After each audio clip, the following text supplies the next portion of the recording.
నమస్తే అందరికీ. ఈరోజు వరంగల్లో ఉన్న కొన్ని యూనిక్ దుర్గామాత అమ్మవారి విగ్రహాలు అయితే చూసుకుందాం. అలాగే దుర్గామాత ఎవరు, నవరాత్రుల ప్రత్యేకత ఏమిటో తెలుసుకుందాం.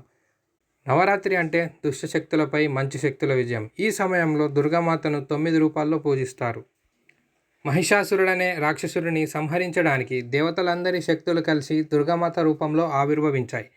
నవరాత్రి దుర్గామాత యొక్క విజయాన్ని, సత్యం మరియు ధర్మం యొక్క గెలుపును సూచిస్తుంది. ఈ 9 రోజులు భక్తులు ఉపవాసాలు, పూజలు, గార్బా, దాండియా నృత్యాలతో ఆనందంగా జరుపుకుంటారు. ఈ పండుగ మనలోని చెడుని నాశనం చేసి శక్తిని, భక్తిని పెంచుతుంది. చివరగా దసరా రోజున విజయదశమి జరుపుకుంటాం. ఇది దుర్గామాత యొక్క విజయాన్ని స్మరించుకునే రోజు. కాబట్టి ఈ నవరాత్రి మనమంతా దుర్గామాత ఆశీస్సులతో శక్తిని, సంతోషాన్ని పొందుదాం. ఇలాంటి మరెన్నో వీడియోస్ కోసం మన అకౌంట్ని అయితే ఫాలో కొట్టేసేయండి. నెక్స్ట్ వచ్చే వీడియోలో మళ్ళీ కలుసుకుందాం. థ్యాంక్స్, నమస్తే.